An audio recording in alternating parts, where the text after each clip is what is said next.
I waited so long to do this video, and now that I have the means to, after watching the movie, I think, of course, it's fair for me to do a review on it as I promised during my summary of my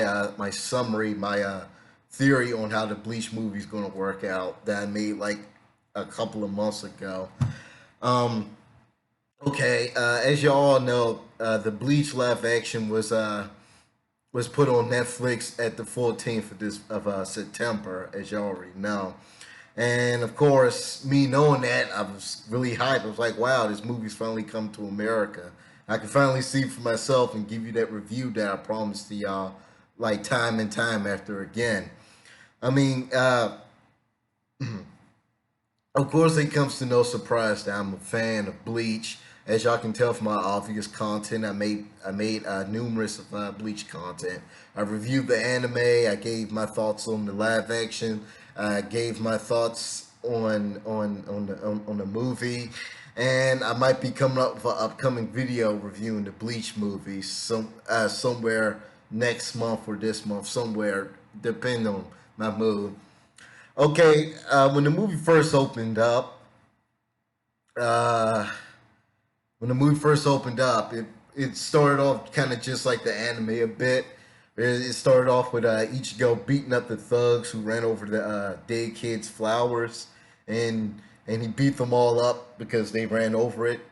And I liked how they did this little spin on it while he was beating the thugs up. You might think like he beat all their asses and that was the end of it, but nah. At the last minute, one of them tried to attack him from behind, and then Chad came up and put him down with one punch. And I'm like, oh yeah, that's good fan service. They actually did introduce, it wasn't just gonna be the standard.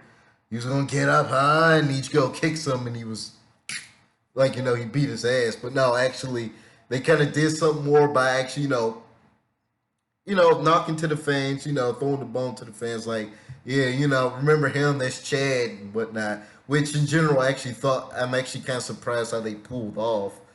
Chad was actually really pulled off really well in this movie. I just thought he was just be another, just a really lanky, aloof Japanese man. Well, he is, but I'm pretty sure it was Rio something, K something, I forgot his name. Uh, More or less, he pulled off the role really well. He was tan. The hair was right. He even always had that signature beach shirt that Chad always be wearing.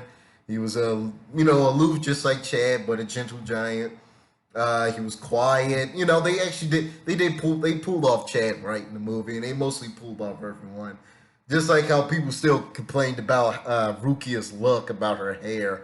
But to be honest, when I first saw the reveal trailer of Rukia, when she just had the ponytail on the street, I was actually kind of like, no, I'm fucking with it. I didn't make an uproar about it. As the time I seen it, I pretty much was used to it. I'm like, oh no, I like how she looked. I like how they pulled her off. It was pretty good. I wasn't really complaining that when I first saw Rukia. I was like, yeah, they did all right. Uh, Orihime was pulled off pretty well. Udi was pulled off very well, but how hard can that be? And I like the fact that his Quincy arrow is not just a blue energy bow and arrow and whatnot. Actually, it's like, a pendulent. It's not just the cross he always has on his wrist. It's like a pendulent he pulls off and it becomes a whole bow. Actually, I like how they pulled that off. It puts more to the character, and in general, actually did like, although how minuscule, actually did like his role in the film. He was he was obviously an arch enemy, your typical arch enemy supporting character, and especially when I made a summary, I thought the movie was going to conclude with their duel, and eventually Byakuya and Renji and Grand Fisher stepping in, but actually I like how they put a spin to it. In this one, when he ripped up that little coin or something and he threw it, the hollow bait, I thought like that was gonna attract. Well, it did attract the hollow Hexapodius, the spider one. But they actually did put a spin to it, which I actually did like. where actually he did it more so to actually track down the other Soul Reapers that are on patrol for Ichigo and Rukia. It was actually a spin to the duel. It wasn't just a from the anime they just fought who would fight the most hollows in certain time. It was actually there was more to it. It actually really does build up to Uryu being the keen, sly, tacticianal arch enemy for Ichigo. That when they changed it up, actually did like how they put it in place. Actually did build up to him being a genius tactician and being really keen, intellectual and whatnot. So he actually liked how they pulled it off. Um, and I know a lot of people, complained about the cast and whatnot. Like they said they didn't like the fact that Rukia was reduced to a side character. But I'm here to debunk that on both spectrums of this. Of course, if you've seen the anime, that's pretty much what the role Rukia served. She was a sidekick to Ichigo. So I'm putting the concept of the anime or manga or any of the original source material included. I'm putting that to bed because Rukia has always have been a sidekick to Ichigo. That duo in general is what actually got me into the series in general. That duo in period kind of started off the series. And on the movie spectrum, people complained about her being reduced to a side character. But then again, if just like in the movie, as it stated, she has no powers. She's not going to be effective against any hollows or any incoming villains in this antagonists in the series. So that's common sense. Then again, if you say that, I'm not going to actually say it's invalid points. I'm just saying it's kind of as clear as day in the movie that she said she can't do anything because she lost her powers to Ichigo. So yeah, making that clear as day. And I actually didn't like that she served as more of a tutor teacher character to Ichigo, just as she was in the anime. And then again, I'm also getting another defending the overall anime and manga spectrum, but I'm as well as doing that one when I said it. She was unable to fight. It's the movie said, who I said, and for those who haven't read the manga, the anime said Rukia, as we all know, has always been a partner sidekick as character to Ichigo. So yeah, I just finally put that shit to bed. Okay, cast aside, the story was essentially just like the first arc, but literally just in a it was the first arc in a more or less in a box. It was the meat and potatoes, it was the essential layout of the story just cut in half and put together, but written, cinematically so you can understand. And actually, for that, I did like how it pulled off. I mean, it was really almost reminiscent to my reminiscence to my summary. It didn't go 100%, of course, because that's why I just said now. It bear some did bear some elements from my summary video, but only at a minuscule. And actually, for that, I'm actually kind of surprised that it didn't meet my expectations. As in, when I meaning it didn't become as because it didn't come as predictable as my summary. The movie pretty much debunked my summary and in huge chunks. While my summary put to the movie was here and there splits and splatters, but in chunks it pretty much debunked my summary video. So yeah, get some aloe for that burn. But now seriously though, I like the fact that this movie used the CGI sparingly.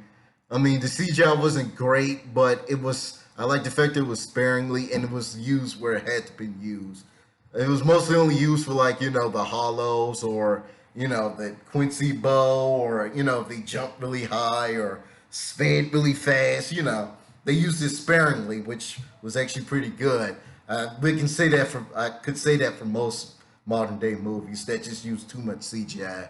But I know it's more of an Eastern cinematic thing where they mostly actually depend on choreography and wire work, which what the movie had a lot of. choreography and wire work, which I really actually did praise. It's that it wasn't artificial. It was really real. I like the fact that most of the overall visuals in the movies was wire work and choreography, and they used the CGI sparingly.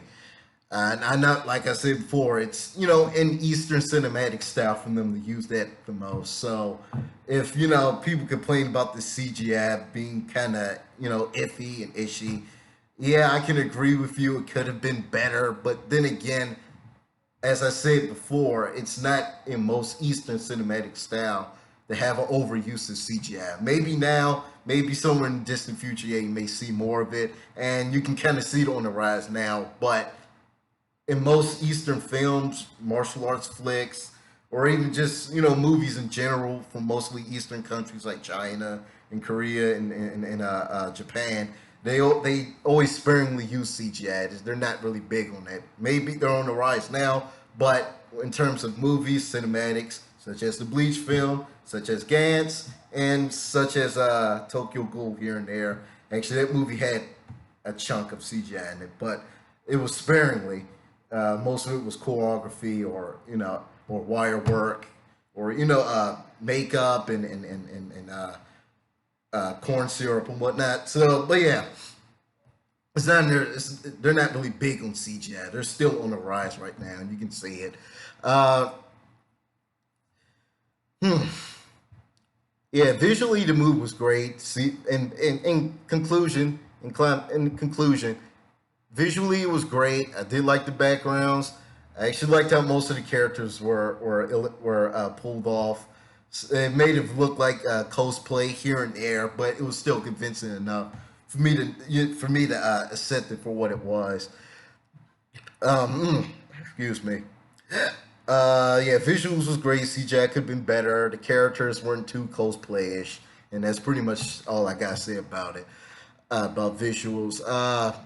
The story was great. Visuals was great. The overall score from the movie could have been like, worlds better. It could have been worlds better. The score of the film.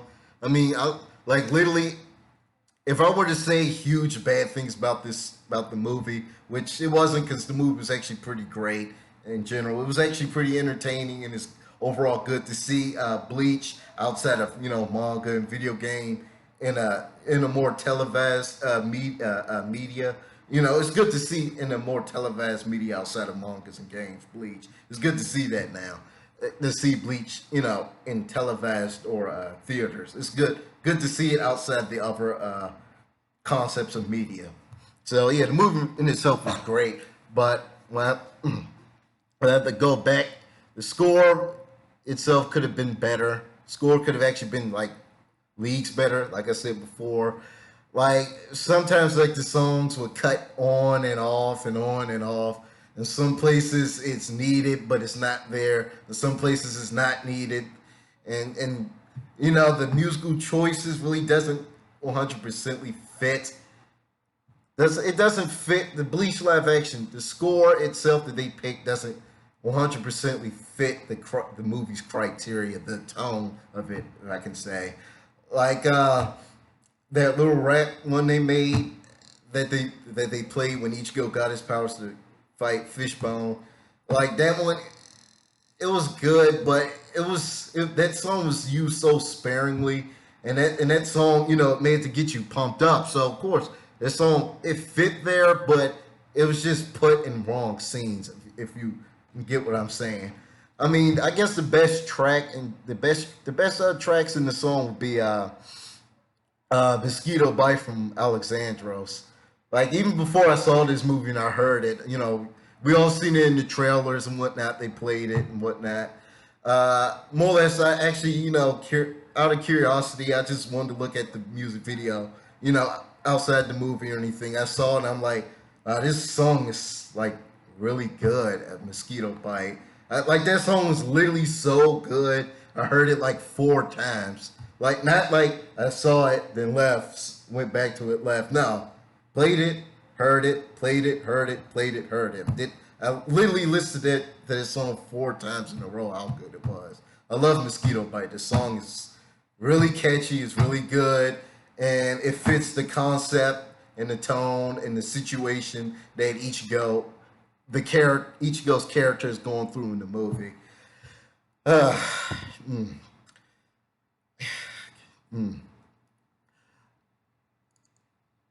Outside of the anime concept, if you were came to this movie in fresh eyes, and let's say I came to the movie in fresh eyes, or anyone who's seen the anime, let's say that we came to the movie with fresh eyes. We didn't see the manga, didn't see the anime, didn't play the games, we did nothing Bleach related until we saw this. Uh, Speak of if I were to speak for someone who haven't seen it, seen the anime or manga, new eye viewers, I'm talking about. I like the fact how anticlimactic the movie was, uh, and it leaves like two things in my mind. Right, of course they set it up for a sequel, or it's those type of endings where it's those type of it's a cliffhanger. It's yeah, cliffhangers. That's the word I'm looking for.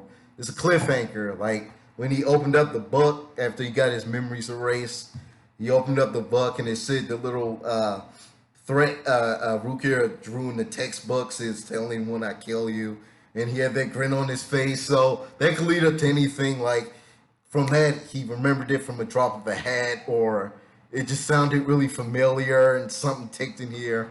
Just said the same thing, but y'all get it. Whether you remember it like that, or it's just up to your imagination, which why it's called the cliffhanger. I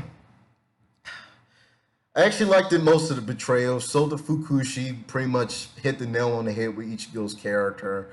I liked it. Hana Sugisaki's portrayal of Rukia. She really pulled it off too. And I like the fact most of all this movie actually had comedy in it. There was actually comedic relief scenes in it. There actually were funny scenes in there. It wasn't just going to be another bland, boring, humorless, dry live action sequel. No offense, The Last Airbender, but that's kind of the reason why Bleach is one of the many reasons why Bleach is praised in the beginning because of his comedy relief, which like I said again, The Last Airbender kind of missed out on being comedically funny because Avatar in itself was a really comedy-based cartoon. It was serious, had action, but it still had humor. And that's what made it great, and that's what The Last Airbender missed out of. Same thing could be said for the Bleach live action, but in the opposite. It actually did have humor, and here and there I did chuckle, and here and there I did, smirk a bit, and hell, I almost like, gasped at one moment when I saw things that were really reminiscent to the cartoon, the anime, and yeah, more or less, I'm glad there's actually comedy relief in it. It's just not another bland, boring, tasteless action martial arts flick. There's actually substance to it. It had comedic moments. It had serious moments. It had drama moments. It had everything. It was really reminiscent to the original anime or manga. So I like the fact that they pretty much captured the feel and the overall tone of the anime, and they did interpret it right. Although some parts of the movie kind of did come off like a little bit anime only side and should only stay on anime only side, and some parts they pull off right. I'm not gonna lie, but there were some parts where I thought would have only worked better for the anime and not for a live action. But in all, I actually did like the overall tone. It was just like the anime. It was pulled off really great. Of course, I'm gonna have to say my verdict is exceptional. I really did enjoy this movie, and no, I'm not saying that because I'm a Bleach fan and I'm supposed to say anything Bleach related is funny without actually looking at it or observing at it or being unbiased. No, I actually did enjoy this movie. This movie was great. I saw it literally 2 times. Saw it 1 time, loved it, ate that shit up with a silver spoon. And the Alexandros song Mosquito Bite towards the end of it was worth listening to for the credits. I mean, yeah, like I said before, I listened to that song like 4 times in a row, but hearing it at the end of the credits after seeing that movie, it was really, really, really, really worth it. It was great. I enjoyed it.